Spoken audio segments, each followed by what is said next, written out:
এই হচ্ছে আমাদের আজকে রাতের ডিনার, সবজি খিচুড়ি। অবশ্য খিচুড়ির সাথে মাংসও আছে, মুরগির মাংস দিয়ে সবজি দিয়ে খিচুড়ি রান্না করা হয়েছে। আর সাথে আছে ডিম ভাজা, আচার, সালাদ। আসসালামু আলাইকুম, কেমন আছেন সুপ্রিয় দর্শক? আজকে রাতের জন্য রান্না করতেছি খিচুড়ি। এটা অবশ্য ভুনা খিচুড়ি হবে না, একটু নরম টাইপের হবে।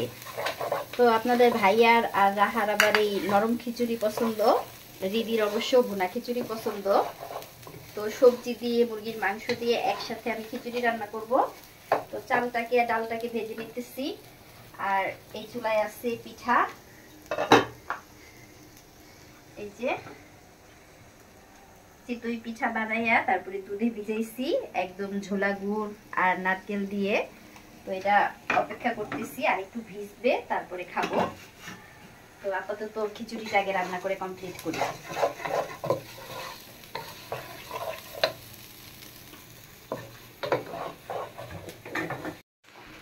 খিচুড়ির মধ্যে আমি দিছিলাম মুরগির মাংস, ফুলকপি, আলু, তারপরে ছিল টমেটো। এখন গরম পানি দিতেছি, যেহেতু একটু নরম হবে এজন্য পানিটা একটু বেশি দিতেছি। এই যে আপনাদের ভাইয়া ইলেকট্রিক জগে আমাকে পানি গরম করে দিল। আর লাগবে না, আর দিও না। তো এখানে আছে মুরগির মাংস আর সবজি। এই শীতের মৌসুমে সবজি খিচুড়িটা কিন্তু খেতে ভালো লাগে। তো এটা আস্তে আস্তে সিদ্ধ হোক, আমি ঢেকে দিই। এই তো খিচুড়ির চালটা অলরেডি ফুটে গেছে, আর একটু ফুটবে, সবজিগুলোও সিদ্ধ হয়ে গেছে। আমি আবার খিচুড়ির সাথে 4টা ডিম সিদ্ধ দিছি।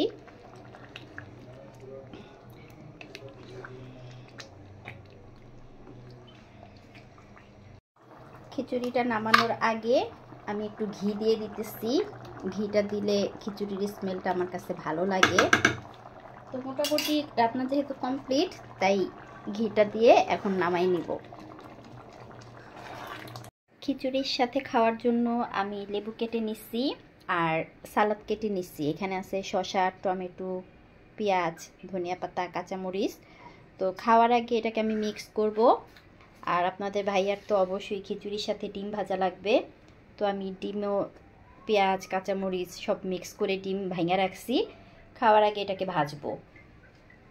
এই তো আমার নরম খিচুড়ির ফাইনাল লুক। ডিমগুলো আমি ছিলে খিচুড়ির মধ্যেই রেখে দিলাম।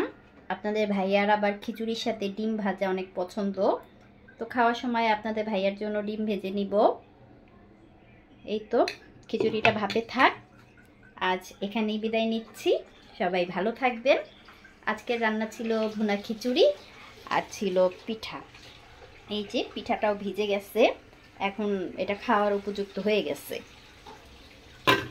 সবাই ভালো থাকবেন, আবার দেখা হবে পরবর্তী ভিডিওতে। আল্লাহ হাফেজ।